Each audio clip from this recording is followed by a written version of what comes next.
Salut tout le monde, ici Sarah Charbonneau et je vous souhaite la bienvenue à l'émission La Clique. Cette semaine, on reçoit l'ex-poids lourd Éric Martel-Baoli, lui qui vient tout juste de lancer sa biographie. On a aussi le plaisir de recevoir Serge Fiori ainsi que toute l'équipe d'Harmonium Symphonique ainsi que de Riopelle Symphonique. Et on jase humour à la Ninkasi à Québec.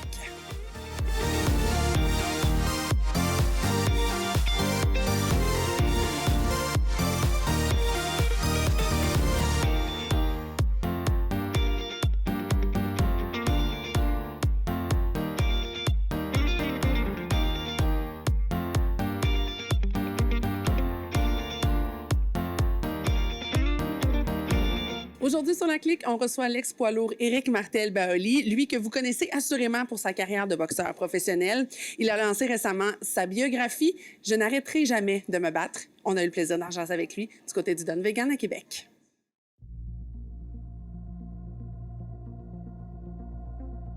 Éric, comment ça va? Ça va super bien, merci. Tellement contente de te retrouver pour une xème fois sur La Clique. Je pense qu'on les compte plus. Aujourd'hui, c'est une occasion bien spéciale, par contre, parce qu'on découvre pour une première fois. Oui, on vit encore des premières avec Éric Martel-Baoli. Ta biographie, d'abord.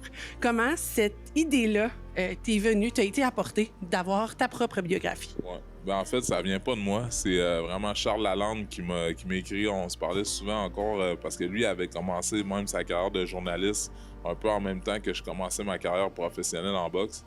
Puis il m'a écrit, il dit « Ah, je viens de lire un livre là, par rapport à un athlète, puis ça m'a fait beaucoup penser à toi. » Il dit « J'ai le goût d'écrire ta biographie. » Fait que là, je dis « Bon, ben, let's go. » Moi, je me suis dit un nouveau projet, pourquoi pas, mais sans vraiment penser que ça allait se concrétiser un jour. Là. Ouais. Et là, de voir justement, de pouvoir mettre ta carrière sur papier, autant dans ses hauts que dans ses bas, et nécessairement de faire transparaître l'homme à travers tout ça. Te connaissant, tu es du genre à dire oui tout de suite, mais as-tu eu quand même une certaine réflexion par rapport à ça? Ben, c'est sûr qu'il y a plusieurs réflexions parce que pas au début, tu dis « Ah ouais, on va le faire », mais là, tu penses pas justement à tous les côtés que ça peut amener, tu sais, des fois. Puis même aussi de se livrer comme ça, tu sais, émotionnellement. T'sais, ça devient difficile, puis des fois, parce que ça a été beaucoup durant la pandémie qu'on a fait ça, puis on se voyait pas toujours, puis on faisait ça par téléphone, puis des fois, je disais hey, on va prendre une pause là, parce que je trouve ça difficile, puis même des fois, je trouvais que je répondais de façon un peu prompt, où que j'étais un peu bête, là, même dans mes réponses, parce que ça venait toucher des cordes sensibles. Nécessairement, ça allait travailler tes bébites intérieures, on va dire ça comme ça. Puis il y a quelque chose aussi de confrontant, tu sais, de refaire une rétrospective de sa carrière. Dans les débuts, c'est le fun, on trouve ça cute. Même encore là, tu sais, il y a l'histoire familiale aussi qui est mêlée à travers tout ça. Mais nécessairement, il y a des bouts qui sont moins le fun. Quand tu te rendais compte que tu étais un peu plus bête puis que la patate a passé un peu moins bien, qu'est-ce que tu faisais? Comment tu digérais ça? Ben, c'est encore là, c'est une introspection. Même à lui, je disais, je m'excuse, ou tu sais, je disais juste, on peut-tu prendre une petite pause puis revenir là-dessus peut-être un peu plus tard. Mais tu sais, Charles, c'est vraiment, tu sais, il était super compréhensif, puis c'est vraiment une bonne personne aussi à travers ça. Ça fait que, tu sais, je pense qu'il comprenait lui-même aussi l'enjeu, puis des fois le fait qu'on allait plus loin dans les sujets. Puis tu sais, au-delà de tout ça, c'était, oui, c'est comme tu l'as mentionné, ma carrière, mais c'est bien plus que ça. Tu sais, c'est à partir de mon enfance à aller jusqu'à pratiquement aujourd'hui. Là. Je serais curieuse de savoir qu'est-ce que ta maman a dit quand tu lui as parlé de ce projet-là. Ben ça, c'est vraiment la personne la plus importante que que je voulais qu'il lise le livre en premier, puis même elle a eu les premières versions. Là. Puis tant j'avais son accord, c'était correct. Là, ça fait que, puis elle a trouvé ça très bon aussi. Puis elle voit aussi la lumière. Qu'est-ce qui est important, c'est de montrer, oui, les côtés plus sombres, tout ça, mais aussi le message d'espoir qui est en arrière de tout ça. Là. Absolument, puis de voir qu'on peut grandir à travers tous ces obstacles-là, autant dans la réussite que dans les moments qui sont plus difficiles. Je n'arrêterai jamais de me battre. Je devine un peu le pourquoi, étant donné la carrière de boxeur, mais pourquoi ce titre-là plus précisément?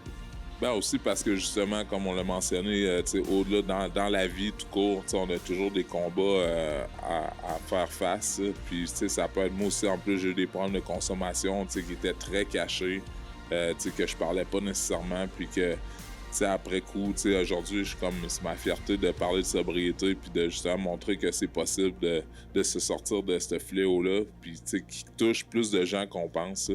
Fait que c'est un peu ça, dans le fond, le pourquoi aussi du livre, de montrer que même si des fois il y a une façade, il y a d'autres choses à l'intérieur, puis que tu sais, le message est quand même assez puissant aussi. Absolument. Et ayant eu une deuxième vie dans un centre de désintox en tant qu'intervenante, je te confirme qu'il y en a beaucoup plus qu'on pense, effectivement.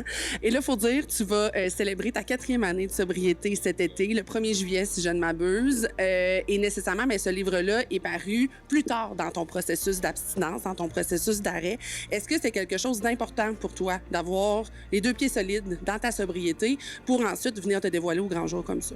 Ben assurément, parce que veux pas, c'est tout un processus aussi de, tu sais, la sobriété c'est une chose, mais aussi c'est comment tu vis, puis je dirais même au-delà de ça, j'ai un éveil spirituel que je pourrais dire là, même, puis tu sais d'être une meilleure personne à chaque jour. Fait que c'est sûr que pour moi ce livre-là c'est un peu comme aussi un engagement envers moi-même, tu sais, de mettre ça par écrit, puis de mettre un livre, mais ça me solidifie encore plus là-dedans.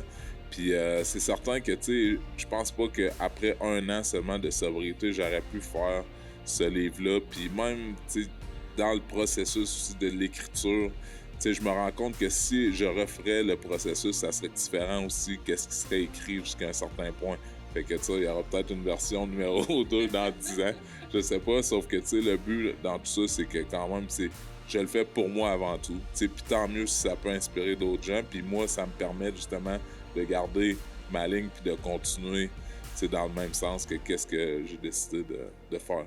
On pense souvent aux fameux écrits, aux récits de sa vie, justement, dans une démarche thérapeutique, au fameux journal de bord aussi qu'on tient. Ça a-tu été ton certain journal de bord à un certain moment? Ben oui, c'est sûr, parce que de prendre conscience de certaines blessures, de revenir en arrière dans ma carrière de boxe aussi, il y a un chapitre qui est consacré entièrement à, dans le fond, passer des rondes, en fait. On a divisé ça comme 12 rondes, mais avec des pauses aussi, ça fait que ça fait comme 23 chapitres, mais en fait, il y a un chapitre. C'est beaucoup de rounds, finalement. Exactement. Puis il y en a un que c'est avec François Duguay, qui était mon entraîneur, puis qu'on parle des vraies affaires, tu sais, justement, qu'est-ce que lui savait pas ou qu'est-ce qu'il savait, puis lui aussi, il dit un peu qu'est-ce qu'il aurait dû faire, tu sais, qu'il aurait peut-être pas dû me laisser, tu sais, des fois, entre mes combats, tu sais, prendre plus de mes nouvelles ou quelque chose, parce que justement, des fois, oui, on se prépare pour un combat, mais quand il n'y a pas de combat, tu sais, si l'entraîneur sait pas qu'est-ce qui se passe, des fois... Fait que c'est un peu tout ça que, tu sais, qu'on parle, puis montrer aussi que des fois, justement, c'est d'être honnête envers soi-même, pour après ça être honnête envers les autres. Qu'est-ce qui te rend le plus fier de cette biographie-là, de ce livre-là? Ben, le message, je dirais. Ouais, le message, tu sais, comme que justement, j'arrêterai jamais de me battre, puis que peu importe qu'est-ce qui va se présenter à moi, ben, tu sais, je vais toujours être capable de faire face, puis de trouver des solutions. Puis, tu sais, justement, aussi, on parle souvent dans notre... Surtout avec tout ce qui se passe en ce moment, le problème de santé mentale, le suicide, différentes choses, même, tu sais, de vivre sans mon père.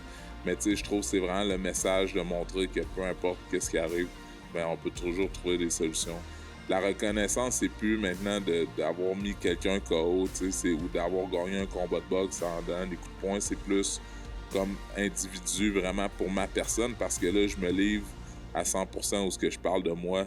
Fait que là, les gens peuvent me connaître réellement qui je suis, au lieu de voir juste un boxeur, tu sais, avec de l'agressivité ou de la colère ou quoi que ce soit, alors que c'est plus ça du tout. Là, maintenant, c'est plus pour un message d'espoir, mais aussi d'amour que j'essaie de livrer. On est en train de connaître le petit ours derrière la bête féroce. C'est exactement ça, exactement. L'enfant, ben, pas l'enfant, mais je veux dire, c'est ça, surtout la bonne personne. Ouais. On a déjà tes antécédents de conférencier, tu agis aussi à titre de mentor. Est-ce que ce livre-là, cette biographie-là, a envie de te propulser encore plus loin dans ces mandats-là, puis dans ce rôle-là de transmettre aux gens autour de toi, à la communauté, puis aux jeunes? Ouais, ben c'est sûr que, tu sais, ça peut être le début de quelque chose de nouveau, ça, c'est sûr. Puis, tu sais, c'est certain que pour moi, tu sais, d'écrire un livre, il y a des gens qui me l'ont dit, tu sais, ça va t'emmener ailleurs. Ben, tant mieux, mais tu sais, puis je me dis, des projets, on n'a jamais assez, tu sais, puis qu'on veut réaliser. Fait que moi, je me fixe plus de limites, puis je me mets plus de barrières, justement. Je me dis, ben, ça m'amènera où ça m'amènera, puis tant que c'est bon pour moi, ben, tant mieux. Qu'est-ce que je te souhaite pour la suite, Éric? Pour dire une famille, des enfants. Salut ta blonde, bonjour! Non, mais pour la suite, c'est ça. Je veux dire, juste d'être bien, d'être heureux, puis tu sais, de continuer à propager un message positif. Alors, je te souhaite sincèrement bravo pour ce petit bijou-là qui est quand même le reflet de cette belle carrière avec ses hauts, avec ses bas et surtout de l'homme, du petit ours que tu es. J'adore ça comme ça. Merci beaucoup, Eric. Merci beaucoup. Là. Au retour de la pause, soyez là, on reçoit pour vous Serge Fiori ainsi que toute l'équipe de production de Riopelle Symphonique et Harmonium Symphonique.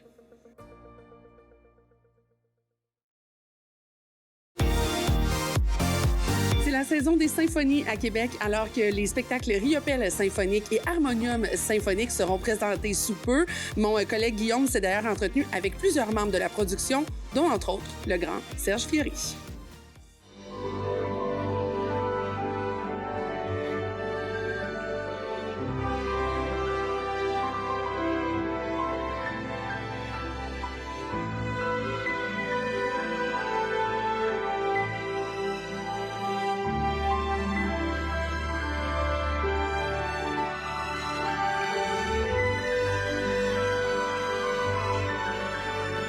Je me trouve présentement au studio TELUS du Grand Théâtre de Québec pour la conférence de presse de Harmonium Symphonique. Bonjour à toute l'équipe. Allô?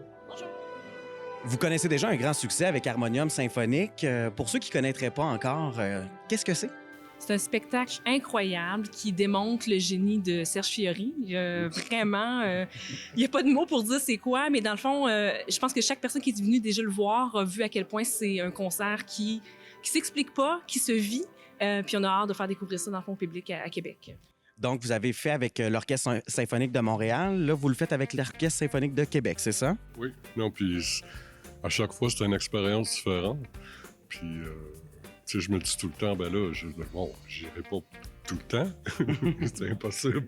Puis à cause de Dina, puis son énergie, puis sa musicalité, ben c'est extraordinaire. Puis les musiciens sont mieux d'être réveillés.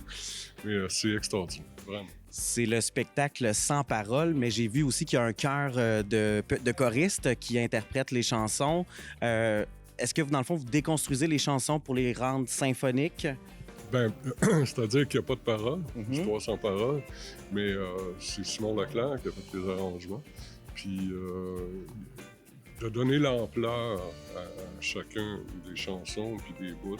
Il y a des bouts classiques aussi que je ne m'étais pas rendu compte que j'avais écrit. Puis, mais ça donne une ampleur que même moi, ça fait quoi, 2 ans? Je suis encore sonné. Ça, ben, c'est Nicolas qui est parti la folie. OK. Donc, vous redécouvrez même votre musique après tant d'années en faisant ce spectacle-là. Ben oui, puis tu sais, c'est drôle parce que quand tu joues ces tunes-là, t'es ticu, puis t'entends dans ta tête, tu rêves dans ta tête. Mais c'est impossible que ça arrive. Mais là, c'est arrivé. Puis, moi, écoute, symphonique, voyons donc. C'est un petit band folk, là. Mais c'est un bel hommage là, pour rendre à l'immensité d'Harmonium qu'on a connu. Ben, ça n'a pas de sens. Puis je parlais avec Nicolas, l'amour est pareil. L'amour est à la même place. On le voit dans les salles. Ça n'a pas de sens. C'est vraiment le fun. Tant de frénésie qu'à l'époque d'Harmonium, même du côté symphonique. Oui, c'est vraiment. On fait 2 formules à Québec. Hein? Oui. Donc, il y a une formule qui est la pure symphonie au Grand Théâtre ici. Puis une formule aussi qu'on appelle la Grand-Messe qui va être faite au sanctuaire à Sainte-Anne-de-Beaupré dans l'église qui va être très magique. Beaucoup d'émotions là. Puis ça va être quelque chose de très spécial. Et je jouerai Jésus. Ah ouais, hein? En primeur. Si vous avez besoin d'une doublure, là, je peux venir. Après le projet Harmonium Symphonique, c'était pas assez. On se lance un nouveau projet, Riopelle Symphonique. Qu'est-ce que c'est, Riopelle Symphonique? C'est un hommage à l'artiste peintre Riopelle en musique. Oui, c'est l'hommage pour moi à un de mes idoles et le plus grand peintre qu'on a, je pense. Puis basé sur les 5 périodes de sa vie. 5 périodes créatives et humaines. Vous avez composé, arrangé des chansons ensemble pour le spectacle. C'est combien de titres vous avez? Serge m'a donné 7 chansons. Et avec les 7 chansons, je les ai déconstruites, torquées, éloignées, compressées. pour qu'on reconnaisse la musique de Serge autrement, jumelée avec l'esprit du Riopelle. Donc, chaque mouvement utilise un élément d'une chanson, soit un rythme, un bout d'harmonie mélodique. Et on participe dans la création, effectivement, comme un œuvre auditif, sans savoir c'est quoi Fiori dans ce mouvement. Donc, Dans le fond, il m'aime à pas, fait qu'il m'a caché. Exactement. Donc, Ouais. Mais c'est une œuvre en 5 mouvements avec une durée de 75 minutes pour orchestre et chœur. C'est incroyable. Le travail que Blair a fait, c'est incroyable. J'arrête pas de le dire, j'arrête pas de lui dire. C'est incroyable. Moi, j'écoute ça, puis ça se peut pas, là. Puis quand, tu sais, on a parlé des 7 chansons, c'est bien beau, mais OK. Puis, mais là, trouve-les. À travers ça. Mais ça a donné, comme on disait hier, Blair, une fondation où tu pouvais, tu sais, te laisser là, c'est la liberté. Là. C'est comment j'ai interprété Riopelle et ses œuvres filtrées par Serge. Donc, j'explique comme ça. Ben, un bon succès avec Riopelle Symphonique. Merci beaucoup, les gars. Merci. Au retour de la pause de Soyez là, on s'entretient avec J-Man dans le cadre des soirées humour à la Ninkasi.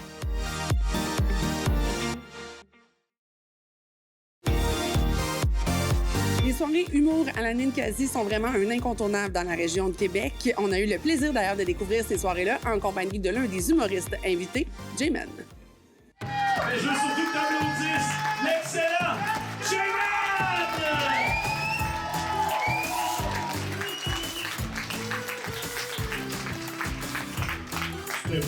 Je me retrouve maintenant en compagnie de J-Man, qui sera bien sûr de la programmation ce soir. Jay, comment ça va? Ça va super bien, toi, Sarah? Ça va très bien, merci. Veux-tu que je te donne un truc pour apprendre les noms? Parce qu'on Oui, disait vas-y. hors caméra que t'as de la misère avec les noms. Je suis pourri.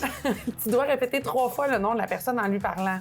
Donc, par exemple, alors, J-Man, t'es en spectacle ce soir. La Ninkasi, J-Man, comment tu trouves ça? OK. Et parle-moi un peu de ton parcours en humour, J-Man. Là, moi, tu vois, je l'ai, c'est fait. Non, mais moi, j'ai peur que ce soit comme Beetlejuice, puis si je dis ton nom 3 fois, genre, t'apparais dans un miroir dans la salle de bain d'un enfant quelconque, tu le terrorises. Je vais comme J'ai tenter trop jusqu'à la peur. fin de tes jours. Ouais, c'est ça. Mais plus sérieusement, bien contente que tu sois de la programmation ce soir à la Ben oui. Ninkasi. Qu'est-ce que tu apprécies d'abord de la Ninkasi Comedy Club et de cette belle salle-là? La bouffe gratis avant les shows. Ça, puis la bière aussi, j'imagine. c'est ça. Non, mais c'est une super de belle salle. En fait, c'est moi qui ai parti des soirées d'humour Ben ici, oui. il y a à peu près 5-6 ans, là, je sais plus en quelle année. 2016, si je ne m'abuse. Ça se peut-tu, dans ce coin-là? C'est fort probable, on va faire confiance à ce chiffre-là. Fait que moi, j'aimais déjà la place parce que c'est une belle petite place, c'est bien situé, c'est Ouais. facilement accessible. Et là, ben, avec le nouveau setup qu'ils ont fait, les nouvelles idées, Charles puis Jean-Philippe, tout ce qu'ils ont pris comme nouvelles idées, ils ont réussi à amener ça une petite coche plus loin. Fait que je suis vraiment content. Puis c'est ça, avec le nouveau setup, c'est tellement le fun de jouer. On sent comme dans un vrai comédie club. Il y a Ouais. plein de proximité avec le public. Les gens sont proches, on peut les toucher, on peut postillonner sur leur visage. C'est comme, moi, c'est mon petit coin de paradis. Ton petit coin de paradis. Et là, tu le dis, toi, t'es un gars qui est embarqué dans l'humour, on va dire un peu sur le tard. Je sais que tu as commencé, entre autres, avec le théâtre, avec la musique.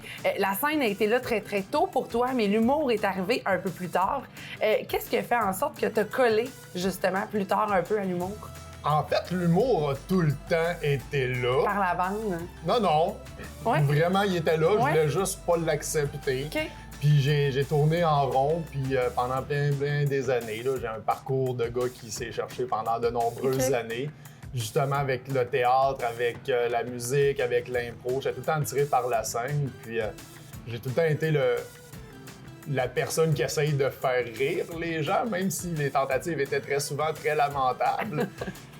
Ben, j'étais tout le temps heureux quand je réussissais à faire rire les gens, où j'avais un petit mot d'esprit, tout ça, puis je suis constamment en train de chercher des mots d'esprit, en train d'analyser les gens, en train d'essayer de trouver ce qui est drôle dans ce qu'ils disent. Donc, c'est vraiment, c'est dans moi. Au point où ce que maintenant, quand je dis aux gens que je suis humoriste, tu sais, d'habitude, tu dis aux gens, t'es humoriste, Ouais. le monde, c'est comme, ah, fais pas ça, tu sais, c'est pas bon. Puis moi, le monde me regarde, ils sont comme, ah, ben oui, Ouais. ça te va. T'as la face d'un humoriste, Ouais. t'as cette vibe-là. Fait que moi, c'était dans moi. Mon repas, ça peut être juste du gâteau. Je peux aller au buffet à volonté. puis manger 35 plottés de gâteau si je peux. Fais pas ça. Je l'ai fait une fois, j'ai tué mon cholestérol avec mon diabète. T'as propulsé autant des gens comme toi qui veulent faire de la scène, qui veulent faire leurs premières armes dans le domaine de l'humour, entre autres ici à Québec, dans la scène underground, on va dire, de cet humour-là. Qu'est-ce qui était important pour toi dans ça, bien que tu aies laissé aller certaines soirées que tu organisais? Pourquoi c'était important d'avoir cette gang-là avec toi puis de leur donner un micro comme toi, tu as eu ta chance? Parce que je suis une Moses de tête de cochon. OK, c'est bien. Moi, je me suis dit, j'irai pas à Montréal. OK. Je n'ai rien contre Montréal. Je tiens à le spécifier. J'adore Montréal. Je suis tout le temps content d'y aller. C'est juste que j'aime mieux vivre à Québec, puis je me vois pas vivre à Montréal. C'est bien ça. Et moi, quand j'ai commencé en humour à Québec, le monde de Montréal, du monde de l'humour trouvait ça cute. Là. C'est comme, oh, il essaye de faire des affaires à Québec, mais viens-t'en à Montréal, c'est à Montréal que ça se passe. Ouais. Moi, j'ai dit non. Moi, je me suis entêté, j'ai dit, s'il n'y a rien à Québec, ça veut dire qu'il y a tout à faire Absolument. à Québec. Alors, puis on a été quelques-uns à penser ça, puis on a commencé à construire une scène tranquillement, des soirées ici et là, à gauche, à droite. On a fait plein d'erreurs parce qu'on a appris en le faisant, là. Fait qu'on n'avait aucune idée de ce qu'on faisait ni de comment on le faisait. Fait qu'on a construit ça tranquillement, bon an, mal an. Puis il y en a qui ont déménagé à Montréal, il y en a d'autres qui sont restés à Québec. Il y a des gens qu'on a vus apparaître et disparaître. Il y a des nouveaux visages qui apparaissent constamment. Puis pour moi, c'est important parce que je vois tellement le potentiel qu'on a à Québec d'avoir une scène humoristique vibrante, vivante. Il y a plein de fans d'humour à Québec. Ouais. C'est pas pour rien que la salle Albert Rousseau, c'est sold out pratiquement à chaque fois qu'ils viennent faire un show d'humour. Et là. que c'est une des salles préférées de plusieurs humoristes là, quand ils sont en tournée. Là. Cette salle-là est juste merveilleuse. Puis je me dis, ben tu sais, pour les petites soirées plus accessibles, mettons, au point de vue financier, tout ça, il y a de la place pour ça. Puis il y a plein de gens qui veulent faire de l'humour. Puis c'est important que tout le monde ait sa chance de au moins l'essayer. Juste pour voir si tu vas aimer ça. Mais ça prend des opportunités. Pour ça prend des places. Et ben moi, je trouve ça important qu'on travaille à développer la culture humoristique à Québec, puis même de contribuer à faire vivre la culture à Québec, puis à développer les talents de la place. Parce que moi, on dit qu'il y en a du talent à Québec. là. Absolument. Ouais! T'aimes ça? Ça te permet-tu de t'accomplir? Est-ce que c'est ça que tu voulais faire quand t'étais un enfant? Puis en ferme donc ta gueule, donne-moi du gâteau, esti. Écoute, Jémienne, on va te suivre dans cette belle aventure-là. Merci d'avoir été avec nous aujourd'hui. On va te dire un gros merde ce soir pour Alain Nicazi. Ben merci beaucoup, ça me fait plaisir.